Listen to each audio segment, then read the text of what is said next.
Antonio Baldwin, better known online as Tony Talks, is an American content creator and social media personality. He's well known for creating original skits and characters, which has earned him hundreds of millions of views and followers. I first met Tony in an acting class several years ago, and this was before he blew up. And being able to see what he has built over the past few years with strong intention and incredible work ethic gets me all kinds of lit up. I had him on the show today to talk to content creators, those of us with huge vision, about how to keep your head in the game even when you're not seeing results, how to keep your head in the game when you are seeing results, praise the Lord, his process for creating, how he makes brand deals more interesting, navigating relationships when people don't understand what you're doing. I know this guy in real life, and I'll tell you, he's not just brilliantly talented, but also has a great heart, wonderful energy, and I know you're going to get so much out of this conversation with the one and the only Tony Talks. We're in a generation now where you don't have to wait for the yes. Like, you can create it now. Keep you know coming. what I'm saying? I had to find myself through doing everything. What do you mean? I had to find myself by doing everything? Because a lot of people don't have conversations like this or don't talk about how they really feel or what's going on in their life. They do if they hang out with me. Hello?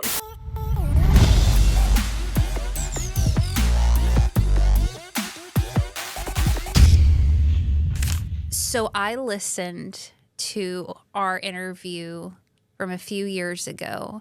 Okay. And I was like, damn, this was good. It was deep. It was deep. Yeah. It made me excited to connect with you again. Absolutely. Because it reminded me that, dude, you're freaking talented. Like, Thank you. You know, like you have whatever it is, you have that. It's crazy. But then you couple that with like just a really grounded worldview and really healthy mentality with mental health and spirituality and kind of a big picture approach. I just really appreciate that when I've run across creators who are like that. So all that to say, I'm so honored to get to talk to you again in person. Thank you for taking time out of your day. Of course. To do this. Well, no, of course. Last time we spoke, it was, I mean, like I said, granted, when me and you spoke, I didn't have a lot of interviews prior to us speaking, but it was the one that was I had a connection with you prior to already knowing you. It was a conversation that felt very, like, I mean, I'm talking to a normal human being about something that is like very big and important to me. You know what I'm saying? So when you, and then I've seen the work that you've done since then. So when you reached out to me, I was like, absolutely. Like, you don't even have to go through my team or nothing like that. I mean, it's just, do you want to do it? I'm showing up for Heather, and now we're here. Thank you so much. Absolutely. I'm going to do a throwback episode. And right before this, y'all, if you haven't heard, you know, his story, the kind of the backstory here, you can catch up because it's going to be a throwback episode right before this. But I was curious. I was sitting on a plane couple weeks ago and somebody asked me what I did, and it's so interesting trying to explain even what I do to somebody on an airplane. And I was curious, when somebody sits next to you on an airplane, how would you tell that stranger what you do?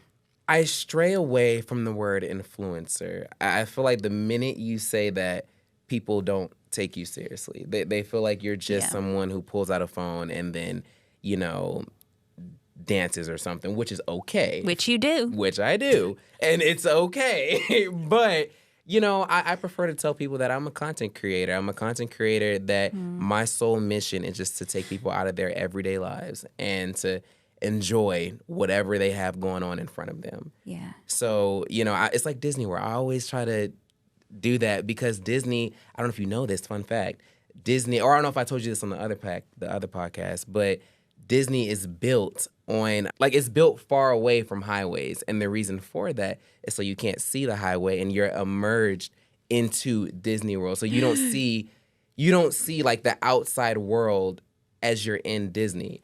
And I love to relate what I do to that kind of whole thing because I don't want you to think about what's going on. I don't make videos about political things, about, you know, real things that are happening in the world. It's truly an escape. So when I'm talking to somebody about what I do, I create an escape. And it's through the content that I make.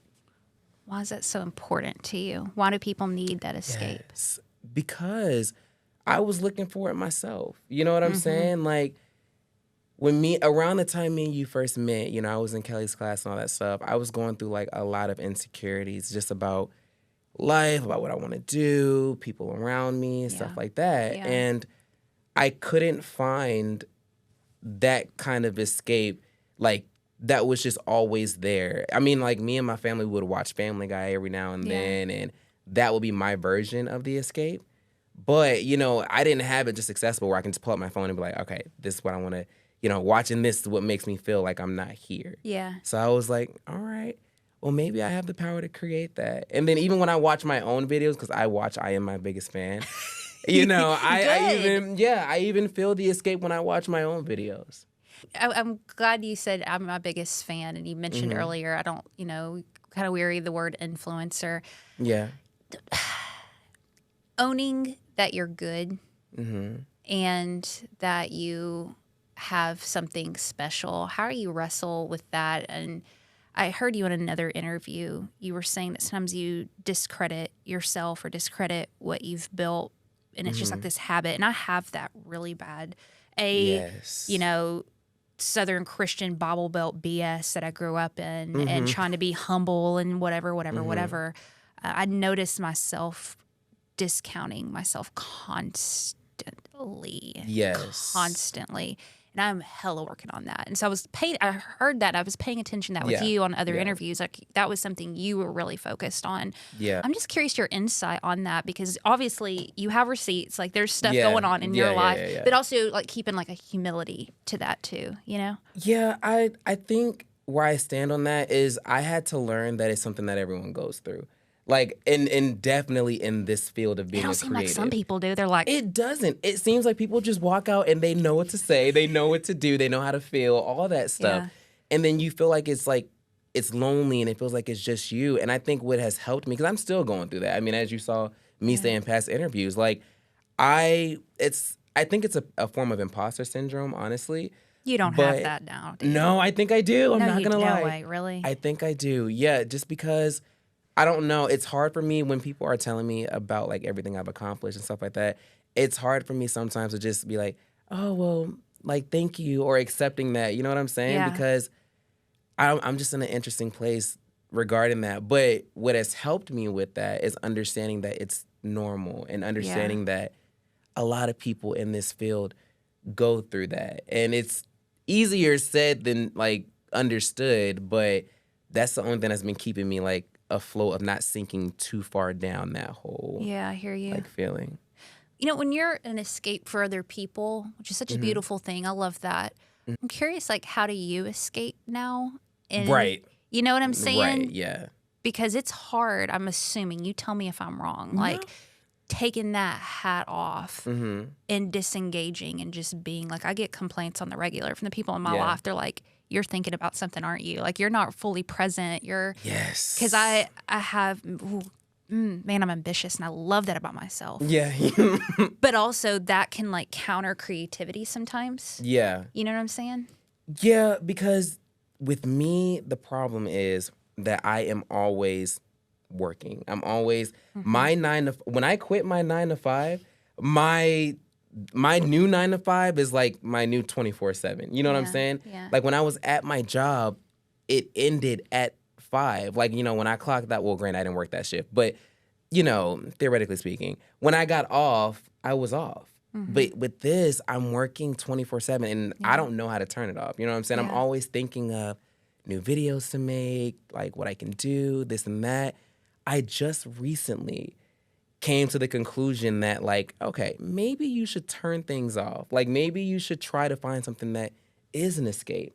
Because really, I'm not gonna lie to you, Heather, I do not know exactly what that escape is. I like to travel, and I try to stay present while I'm traveling. But other than that, I don't necessarily know exactly what my escape is.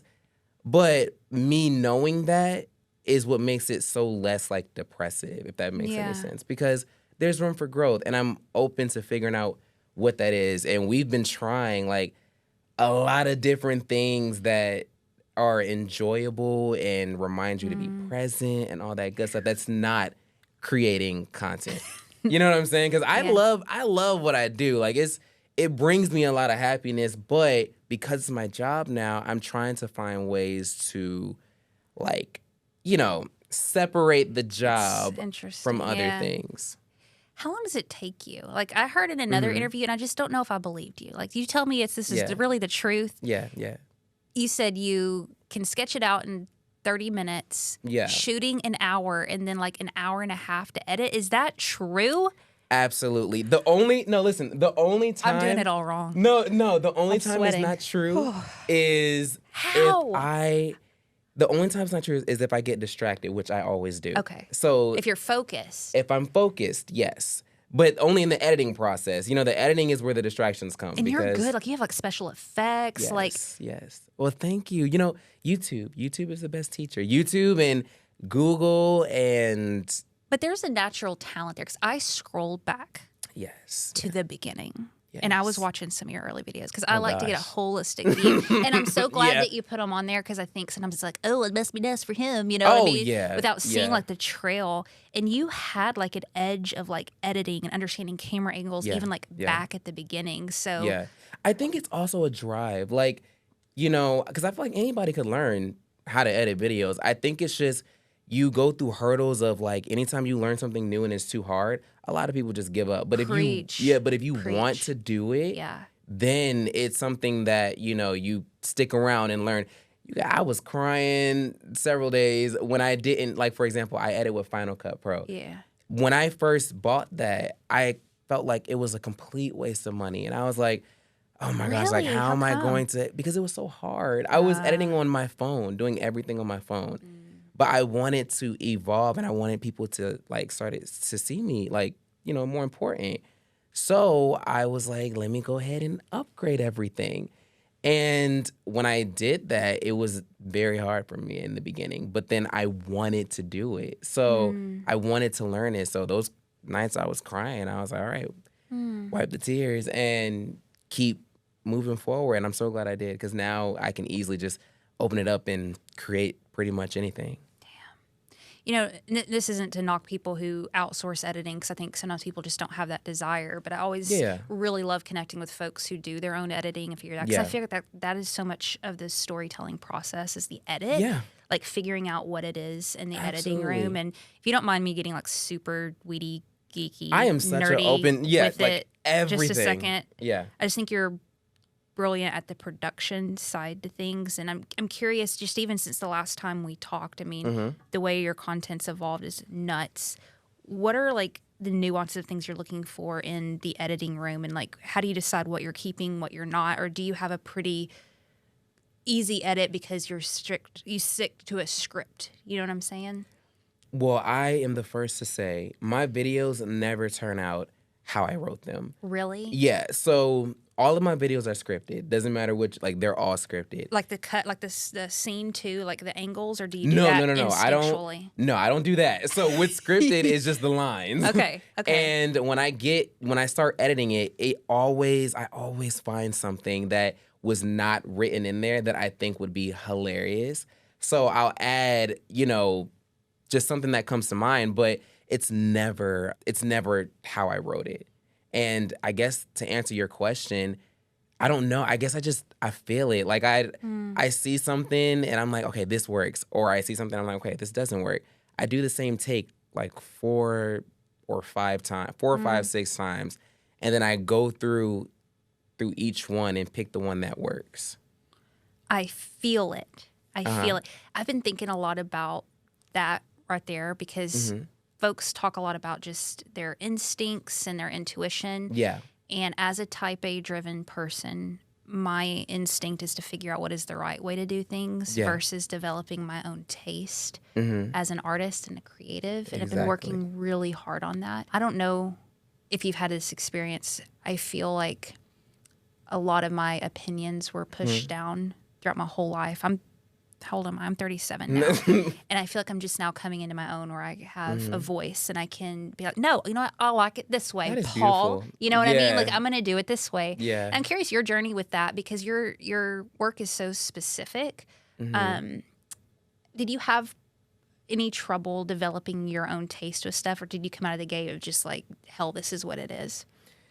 Yeah, because in the beginning, and these are the videos you can't find because I took them down. No. Yeah, no, they're very provocative and very, okay. yeah. My brand before was a little edgy. OnlyFans, man, you could like yeah, put that up. exactly. Come on. But it was I had to find myself through doing everything. What do you mean? I had to find myself by doing everything. Well, that's the thing. You know, some people try to wait for them to be told what their niche is. You know what I'm saying? And people like to wait to hear, okay, this works and this doesn't. But you truly have to just do everything. Like if some part of you wants to be a singer, right? Then make a song. You know what I'm saying? If that doesn't work, then be a dancer. Like try everything once, and then you figure out through that what you enjoy doing. With me, that's exactly what it was. Like the earlier Tony Talks videos were pretty much all over the place. I did movie reviews. I was making like little ASMR videos. I was trying to pursue a music career. So it was just like a lot of different things.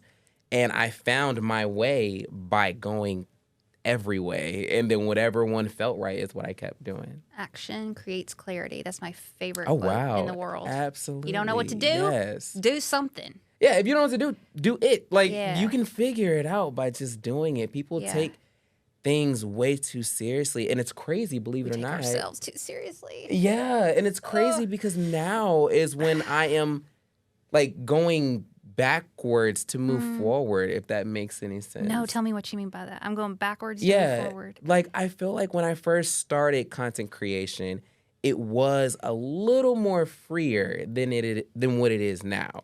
Now, I enjoy what I do, don't get me wrong. Yeah. But there is a few guidelines. And back then, it wasn't... the guidelines were still there. I just didn't care.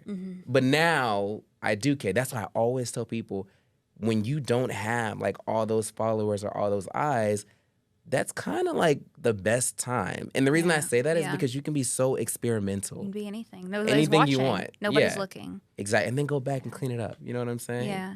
So, You know, I'm glad you brought the guidepost, guidelines stuff, because another thing I've been really curious about lately is creative restriction.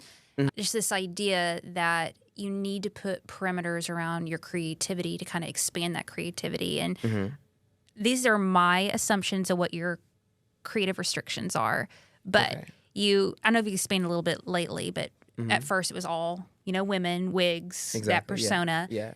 Seemed like it was all filmed in your house, your home. Yeah. Those are, to me, it seemed like intentional boundaries that you put in place. And I was curious if that was something that was premeditated or just something that naturally came out. And do you have any kind of creative restrictions now? Okay. So let me answer the first part of that. Yeah. So the reason I was only filming at my house is because, one, I didn't want to be, I'm not going to say typecasted because, that was like influencer type stuff, but I didn't want to be one of those people where, like, every time I walked out the house, I had to be in a character. Like, I wanted to, like, when I show up to certain events, I don't want to show up. I've made that known. I don't want to show up as a character to any event. That's so smart. Unless it's filmed. They're there. They're stuck in that room. Exactly. They are where, like, the cameras are. But, like, for example, Tyler Perry and Madea, you never see Madea just on a red carpet or interviewing or nothing like that. Only time you see her is in a film, in a project. You know what I'm saying? And then it makes the characters more bigger because you never see them. You know what I'm saying? Like, it's almost like it's like an exclusive thing. So I forgot the second part of your question, but that was like the first part. So you had, I'll get back to the second one in a minute, but you had big vision, conviction that this was going somewhere, you were going somewhere, for you to premeditate before you're following and all that. Like, these characters are staying at home. When I'm on the red carpet, they're not coming. Absolutely, because the people that I did watch on social media, I saw that they were, like, stuck. Like, they were stuck in that character, and I don't want that. That's why none of my characters have names, except for, like, 2 or 3 of them.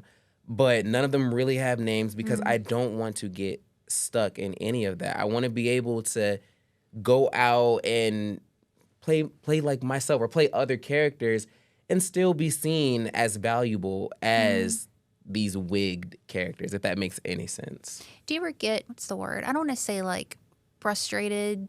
Maybe that's not the right word. Like kind of annoyed with the characters. Like, I don't want to deal with you. I don't want to talk to you right now. Like, I just want to be me for a couple of weeks. No, they're not listening. It's okay. Right. But no, believe it or not, no, because my characters gave me a new sense of confidence. So I wouldn't say that. And the reason why is because it's acting. Like, I put on the hat of an extremely confident persona. I put on the hat of someone that can walk into a room and demand attention. You know what I'm saying? So now, without those personas, I can pull from them. So now when I walk into a room, I feel like I already have charge of it without anyone even looking at me. Just because I can pull bits and pieces from these characters that I created. Damn. So I don't now sometimes I'm like, okay, like I'm not in character right now when people want me to be a character. But other than that, I never get mad at them because that whole thing changed my life. Yeah. Question from 20 minutes ago. Right. So do you have any creative restrictions right now? Anything? I mean, even like a time limit, like it has to be done within this time frame. I'm just curious because sometimes I know as creatives when we have like a huge whiteboard and we're like, I'm gonna be playful, I'm gonna do something. Sometimes we go off the rails or we don't do anything because there's so many options that it's like you have to put a restriction there. And I'm just curious at this point in your creativity, do you even need that anymore?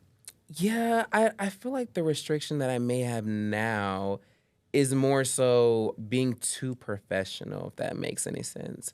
What I mean by that is like, you know, I have brands that follow me and all that stuff, and they're like watching my every move and blah, blah, blah. And I feel like for me to retain that level of like a high quality content creator, the camera has to always be 4K. The editing has to always be smooth. The wigs always have to be brushed. Like, you know what I'm saying? Like, everything has to be perfect. And I think me mixing how random and spontaneous I am with everything being intentional and so perfect is like a boundary or like I forgot the word you used. Creative restriction. A creative restriction that I placed on myself. No one else did that to me. So that's literally what I said when I was saying I have to go back to move forward, is because I have to go back to my phone quality videos and all that stuff just to remind myself that it doesn't always have to be so perfect. Like, everything I do in my videos looks like it's like random and coincidence, but everything is written out and intentional or edited in an intentional way. Oh, I know it is. That none of that is by accident. And that's so interesting. I never thought about it before, but you're right. You've been able to marry kind of like these chaotic, full-bodied characters that have so much movement, but it's so well produced that it's in control still. So that's so interesting. Yeah, it's not. I don't know, like at some point in my journey of content creation, you know, in the beginning, everything was improv. And then I was like, you know what? If I want these projects to get bigger and I want to collab with some very important people, I need them to see that I know how to write scripts, and I need them to see that I know how to organize what I'm doing, and I'm not just like a regular influencer that you can just pick up. You know what I'm saying? Yeah. So when I started that journey was the journey of like perfectionism. And that's when it all started happening. And I don't regret it. You know what I'm saying? I do feel like it's a great trait. Yeah. But I need to learn how to take that hat off. Yeah. And just put on the having fun as a kid hat and just create just to have fun. You know what I'm saying? And not, it's a whole cinema project every single thing. Because I already now have the quote unquote track record of you being able to look at my videos and see that, you know, I may know a little thing about cameras or something like that, you know, just a little bit. So I think it's okay to go back and create like, you know, just stupid videos, if that makes any sense. Yeah. I know something, someone was asking me the other day, and I'm going to ask it to you because I think it was a great question. They were talking about how do you keep that vibe of human, like that humanity piece to your content while keeping it well produced. And because this person was coming from a place similar to you where, they're wanting to build a media company, like something that's going to give them opportunities. And so that level of excellence and taking it, I'm not just, making shit. I'm doing, this is an entertainment brand. Yeah, absolutely. But then keeping the pulse of the human side, I thought was a very interesting question because it still is on a platform where people are chilling. Yeah. How do you approach that and conceptualize leveling up your brand but not making it unapproachable, I think the way to do that is have conversations like this. Have people around you like Heather. You know what I'm saying? And I say that because it brings the humanness. I don't even know if that's the right word, but like I love humanness. Yeah, like the humanness into any situation, because sometimes there's nothing wrong with dreaming big. There's nothing wrong with wanting to create something. I mean, the right thing to do is to create something that continues without you, or like, it does its thing and you're still the head of it, but like it's doing its own thing, making money for you, changing the world, all that good stuff. But I feel like having conversations like this really does normalize and humanize all those big thoughts. Yeah. It's like, okay, because a lot of people don't have conversations like this or don't talk about how they really feel or what's going on in their life. They do if they hang out with me. Hello? Seriously, I'll be like, what's really going on? Everybody's life, And my thing is, if you don't have those conversations or seek those people out, then you're kind of drowned by your dreams and you're drowned by your inspirations. And then you really lose yourself. But the benefit is that the world is changed and all that. But like, how good is that if the world's changed if you can't live in it? You know what I'm saying? And I don't know if that's selfish or not, but at the end of the day, it's you. It's just you. And I would love to experience a little bit of what I changed. And I feel like the way to do that is to have conversations, level myself down so my dream is still there, but it doesn't overcome me and all that craziness. Hopefully I answered your question. I feel like I went on the whole nother There is thing. no answer to any of this. It's just like wrestling with it as humans and figuring out like all the different angles to it. It's just fascinating. And I tell people all the time, it's okay that we don't have any of this stuff figured out because we're the first generation to figure out what it means to be a human being on the internet. We weren't taught that growing up. And so, of course, we're wrestling like, what does this mean? And then the entertainment industry is changing where, you and I entered into it from like a conventional path where you get an agent, you get auditions, blah, blah, blah. And you're the first, round of folks to figure out how to create your own opportunities. Yeah. And opportunities are coming to you. That's what's so badass. Absolutely. And the thing is, I always tell people, like, we're in a generation now where you don't have to wait for the yes. Like, you can create it now. Keep know coming. What I'm saying? Keep you coming. can. You Keep can coming. create the yes. Yeah. And I'm in that route. Every time we go to the movies, I'm staring at the movie. I'm staring at the screen. I'm just like, I'm going to be on there. Yes, you will. Whether it is their project or mine. And with the musical I was talking to you about, we're premiering it in a theater. So, I'm literally going to be able to sit there and, I just got and a look chill. at me. That's so great. It's a beautiful thing. And I told him, I'm going to be so emotional. I'm probably not going to even see the film. Be crying the whole time. You know what I'm saying? And it's just because it's going to be, my inner child is all I'm trying to, satisfy in some form or fashion. Yeah. And you said something earlier, and I was like, oh my gosh, I got to touch on that. But I forgot where I was going. It'll come back. I hope so. It was so deep, and I felt like it was something that I needed to hear, even by me saying it. So hopefully it does come back. I'm so proud of you and happy for you that you had the courage to do something outside of the box. So obviously you have a formula, something that's working on socials, but then to be a beginner again and push yourself in the way of producing a musical. That is a huge deal. Yeah. And I really want to highlight that because, to your point, we're waiting on people to give us opportunities. And I'm living proof that they're not coming. And it's been the past year I've had a really hard look at myself of like, Heather, you've either got to make something on your own or give this thing up. You are such an inspiration. And let me tell you why. You gave me my flowers. I'm giving you yours. And the reason why is because when I first met you, you had a very vibrant personality alone. But I just figured it was because, you know, It's called ADHD. Oh, okay. Well, there you go. Well, we're pursuing acting. And for the most part, when you meet an actor, their personality is usually pretty vibrant because you never really know if it's them or if they're acting. You know what I'm saying? Yeah. So I met you and I was like, okay, she's amazing and all that stuff. But from then until now, I mean, not even talking about all the like the materialistic things that you have surrounded yourself with. It's just you as a person. I feel like I can see the books that you've read. You know what I'm saying? And I could see the people that you've talked to on you. And even just being here in person, the cameras, they're not here. You know what I'm saying? I'm here.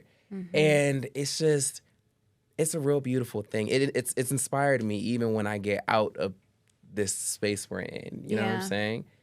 And yeah, I mean, I have so many other thoughts. I just can't Well, word thank you. them. Thanks for saying that. And I'm not going to dismiss it. I'm going to say thank you. I appreciate you that. receive And it? I receive it. There you and go. I accept it and There I you believe go. you. There you go. I think what's been interesting for me is I feel guilty for my ambition sometimes.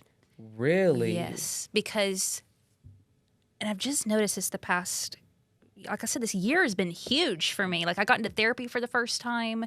Really? I've been, Congratulations. Yeah, it's crazy. You would It's think terrible. that this is a form of therapy for you. Well, it has been. And so I've kind of excused it like, well, I've been having all these conversations. I do personal development. I read a shit ton. Yeah. You know, I do all that stuff. And I'm not saying everybody has to go to therapy, but there got to be a point where I'm like, I need an unbiased person Okay. who will just shoot it to me straight Yeah. and not kiss my ass or be like, yeah, you're doing fine, Heather, or whatever. I need somebody to be like, Right. get your shit together, girl. And I found that person. It's been terrible. Yeah. Oh, I know what I'm saying. So it's kind of like this realization for me that I have muted a lot of my ambition because if you go back to our previous conversation a few years ago, you used to want to be a minister, a counselor, a helper. If I'm not getting all that wrong, like, you know, your heart is for people. You said earlier, I want to give people an escape. Absolutely. And so it's been interesting for me to temper, balance, helping people, making an impact, being a good person, but then also to having that ambition, selfish side of like, I want to be on screen. I want to be on a stage. I want to talk to influential people. Yeah. How do you wrestle with that? Because now you're experiencing it. You're getting some badass opportunities. Thank you. Yeah. You're getting a taste of what is even more to come in your life, which I think is just the freaking beginning for you. Thank you. Keeping yourself grounded in that. I don't know, man. Like, am I crazy or do you deal with this at all? No, you're not crazy at all. And I think the best way to put it is like everyone, like you said, okay, so like you said earlier, this is our first time, like kind of growing in this social media kind of time period, creating things that we want and all that good stuff. I remind myself, like I said earlier, I'm not the only one going through this. Like it is hard trying to stay true to wanting the best for everyone and still wanting the best for yourself. Oh, boy. Without seeming like you are being like an ass or like a selfish. You're taken away from them. Yeah. Yeah. And you know, and I'm in the business of always giving. Like I done a lot for my family. Like I took them to Disney World. That's cool. Yeah, That's really cool. It was a huge accomplishment for me. And that, and then it's a lot with my friends that I've done that I don't really want to get too deep into, but it's just like, I feel like I do a lot so I can have people experience the things that I've been experiencing. But within me doing that, I take away the joy of just experiencing it. I keep forgetting sometimes that you have to walk through the door yourself and then turn around and then get the people that you want to help So and then bring true. them in.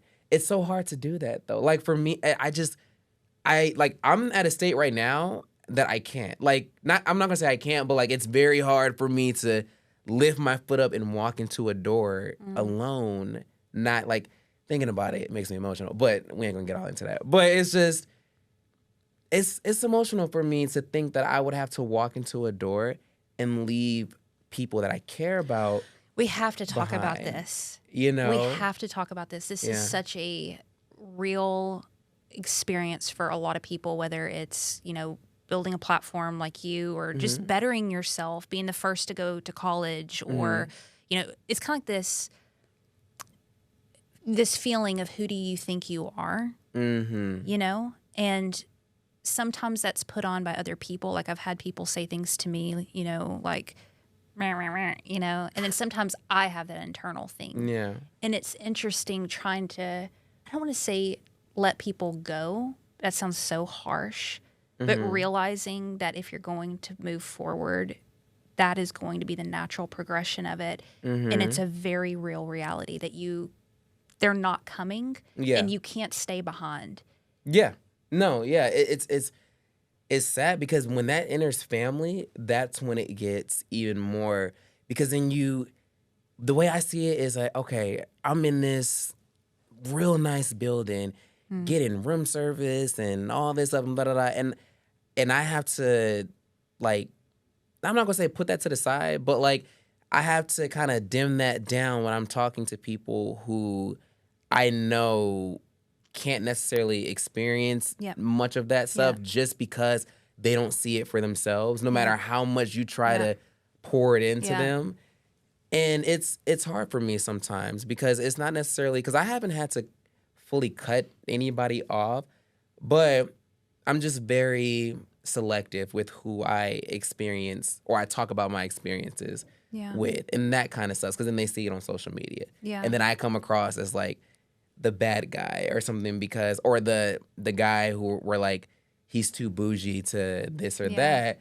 But it's just because, you know, I try to hand out opportunities as much as I can. Yeah. Because, you know, I'm still waiting for opportunities myself.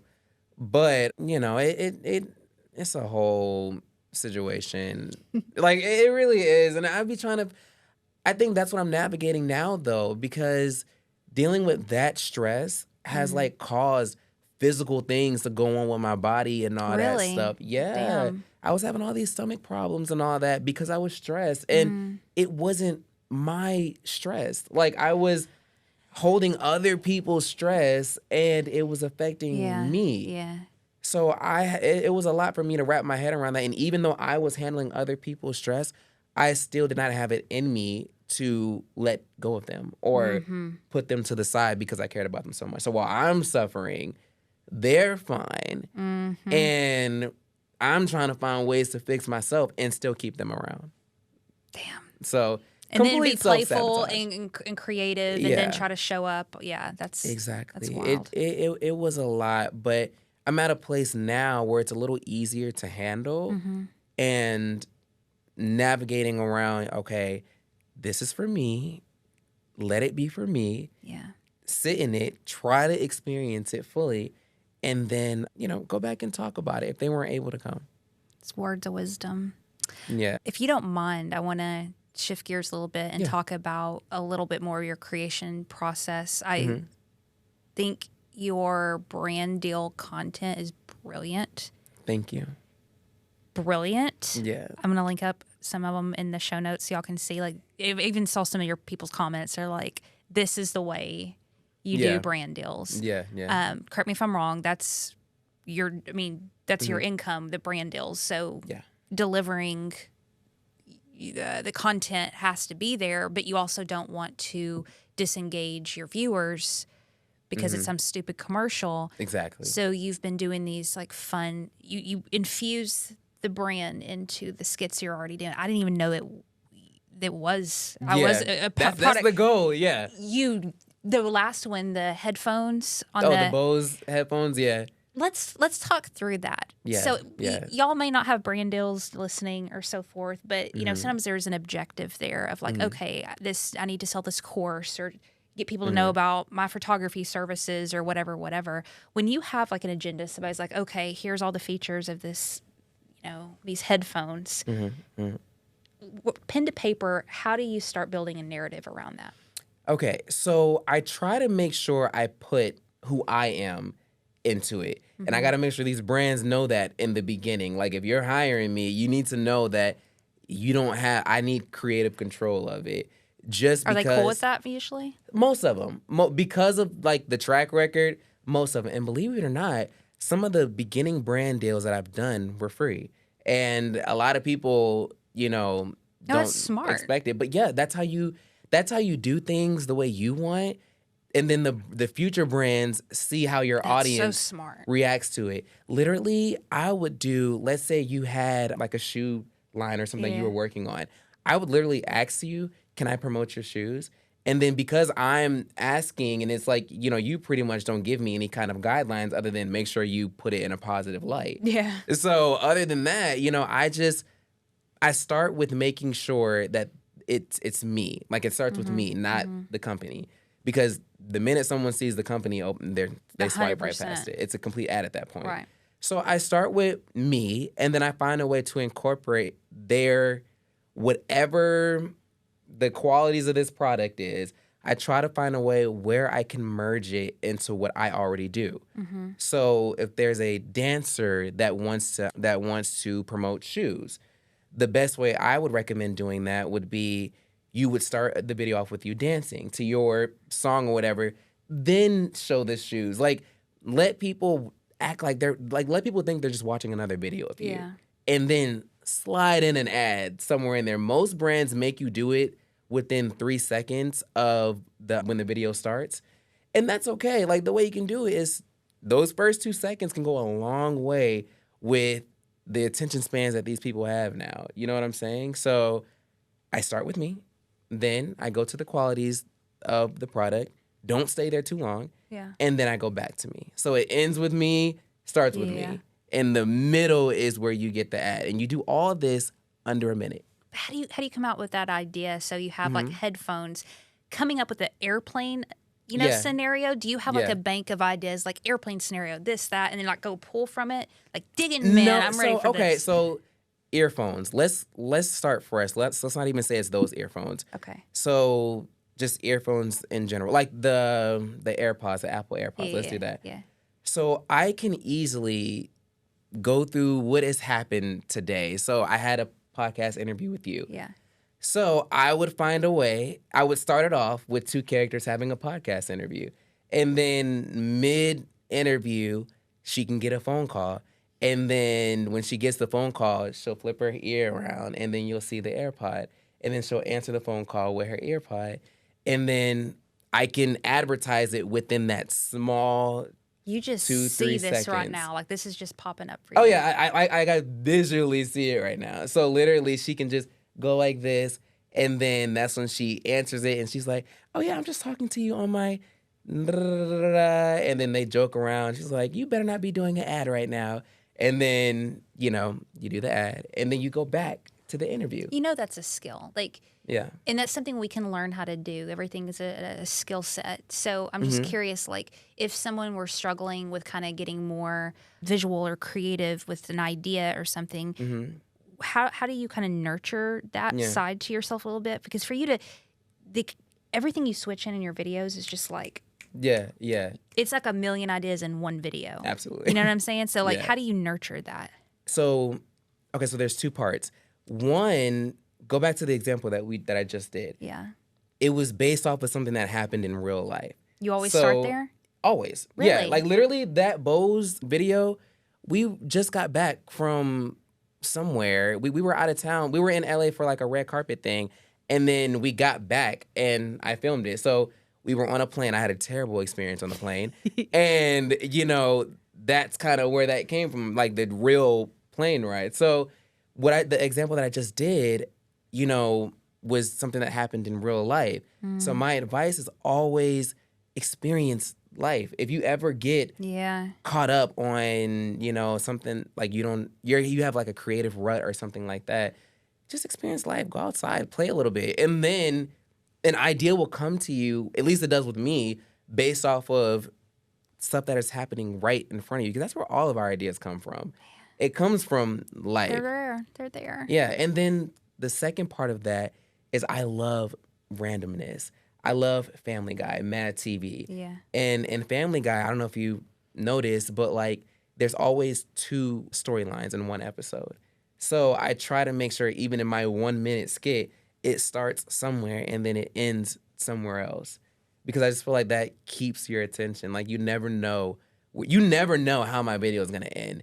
You can see how it starts in maybe the middle, but it always takes a turn at the end, and that's based off of Family Guy. What do you mean the 2 timelines, or like 2 storylines, or like 2 plots? Yeah, so like it'll start off with, I don't know, Peter arguing with Brian or something like that, and then it'll be about that, and then towards the end, it'll switch to like the reason Brian was arguing with Peter is because he has a traumatic past or something like that.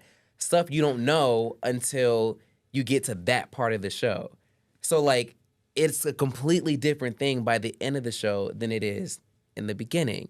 So you think it's about, like for example, with that example I just said, you think it's all about Peter and Brian arguing. You think that's going to be the whole episode. Interesting. But it's not. It's just like the first like 15 minutes, and then the other 15 minutes is about something completely different. I'm going to steal that idea. That's brilliant. Yeah, it's so smart. You know what I'm saying? I always tell people that. Like, that's how you have fun. You don't feel like you don't have to, it doesn't have to be the same thing the whole video. People get uninterested and they swipe. But if you give them something new mid-video, they're like, oh, okay. They don't even know they watched the whole video. They're thinking that they're watching 2 separate things.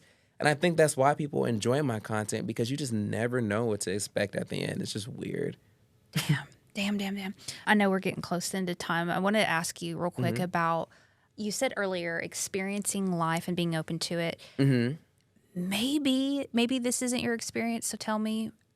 I spend an ungodly amount of time by myself. Yes. Working. So I'm editing. I'm writing. I'm in my office by myself. It is a kind of boring life. Like every once in a while I'll do something cool and badass. Absolutely. It's like cool badass, terribly boring. Cool or badass, terribly boring. That is my life. Literally, people think that I'm always out. I don't go outside. Like for real. Same. I'm always, people ask how I'm so consistent. And we were at some event and this guy asked me, you know, how are you, like, you're always posting videos and at some point I was posting every single day. Yeah. And I was like, yeah, I was like, that's because I have no life. Literally, Totally. I am at home every day filming. Thank you for saying that. Yeah, it's so normal. Like, the only time, like, I truly am out is when I have the creative ruts. And then that's when I'm like, okay, I need to go out of town, or I need to, you know, do something that's not work. And then I'm out. But social media, you know, you post that picture, then it looks like you're just out every single day. Yeah. So the ideation piece, like, I mean, I guess is it as simple as, you know, hey, I go into Kroger, you know what I'm saying? Like, because for me, coming up with ideas, sometimes I feel so dry. Because it's like, okay, I'm going to go look at Frizzy Sam, my cat. You just do something. You know what I mean? Like, there's not a lot of stimulus coming in. Yeah. So people are like, oh, you know, well, get out and enjoy life more and go sign up for a class. I'm like, I don't have time to go to a class, Paul. Yeah. I got some dreams. I got some things to do. Exactly. So it's been this weird thing back to the balance of ambition and creativity, because they're right. That exposure, that stimulus is what fosters things. But when you're focused, and I believe you have to be really focused. Absolutely, yeah. Saying no a lot, it's interesting figuring out how do you bring in that magic when you have a plan.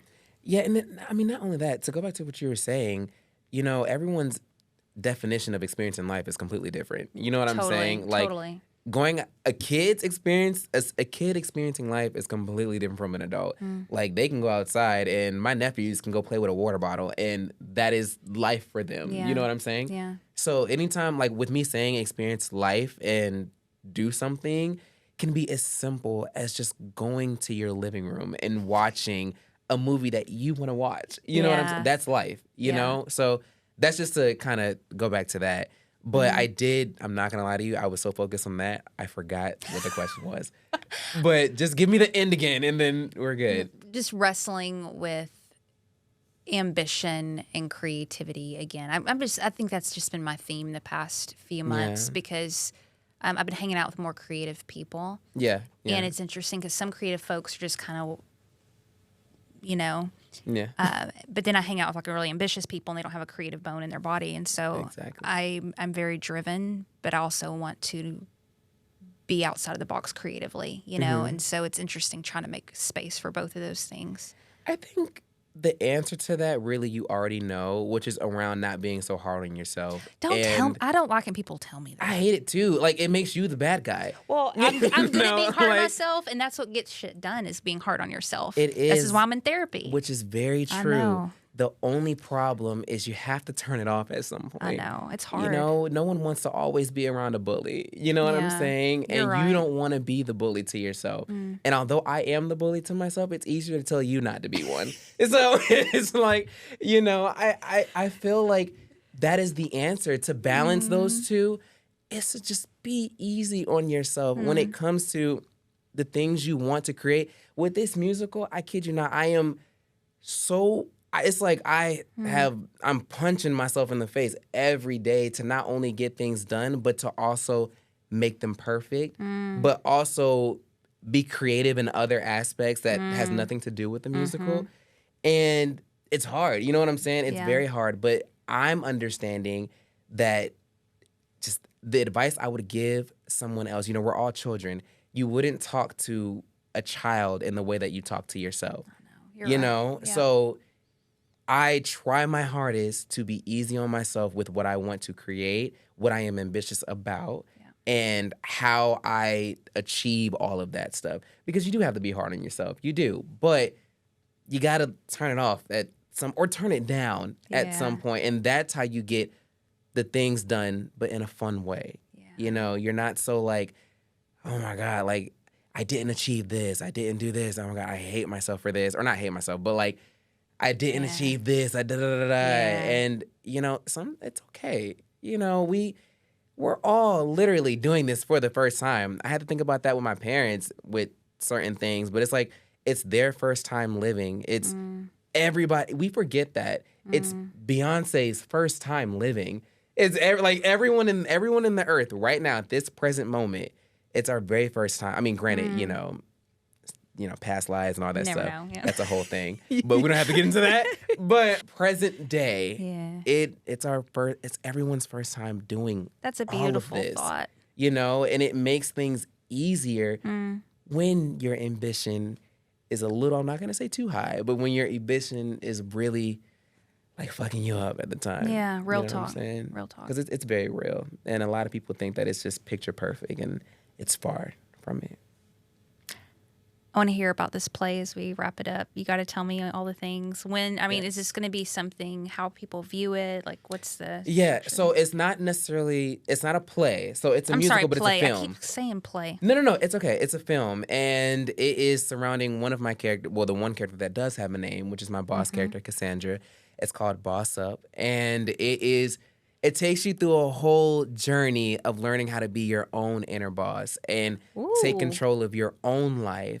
And, you know, as stereotypical as that sounds, it takes you through a journey that you don't expect her to go through. She's one of my characters that are very, like, bitchy. She's like the lovable villain. You know what I'm saying? And you don't really think that she has a soft side, but you get to meet her mother. You get to truly see how she is at work and the troubles that she goes through. And I think that it'll just motivate a lot of people. How long is it? 45 minutes. Dang. Yeah. First time producing something that lengthy, yeah? Yes, the very first time, and it so far is a process. I'm learning a lot of words that I didn't know, and going from the influencer space to a, influencer content creator space to a, true creative director. This is my first time being an executive producer. That's so badass. I've never That's so badass. been in those shoes before, so it's a lot. But it's my production team is actually helping me. Like they're so awesome. They're helping me learn the ways of this industry in I'm not gonna say easy way, but an easier way, because they understand that this is my very first time doing all of this. Damn. So it's so cool. It's new. What's It's the nice. biggest thing you're taking to the next project that you've learned from producing this one? I'm not gonna even lie to you. Just like I told him, my mindset is that this is the only one I'm doing. No, I don't believe you. That's what I said. I said, once I get done, that's when it's probably going to be like, okay, I'm going to create da-da-da. Yeah. But this is a journey. And, it's not like, it's not the creating a skit, writing it down, filming it, and editing it, and then we're done. Yeah. This is months of a huge commitment. So my mindset now is this is the only one. So cool. So when's the release date? How are people engage with that? We are thinking the end of August, but I don't know how realistic that is. So that's why I haven't necessarily told anybody yet. But on Monday is when I will figure out the exact release date for us. Okay. Yeah, cool. But that's the pitch date. It's badass. Thank you. I could keep talking to you. I want to honor just your time. I have one final question, but absolutely, you didn't have to do this. You didn't have to say yes. Again to coming on a microphone with me, driving here. Thank you for your energy. Of course. Thank you for the way you show up in this world. You're so freaking talented. Thank you. And I mean this. I literally cannot wait to see where you go, the people you're going to influence, the rooms you're going to be in. You're destined for great things. Thank you. Freaking honored to be here. Where can people connect with you online? And then I'll ask you one deep final question, and then we'll be done. Oh God. Yes. So I can be found Instagram. I am Tony. TikTok officially Tony Talks. Twitter. I am Tony Tweets. Snapchat. I am Tony Snaps, or just Tony Snaps.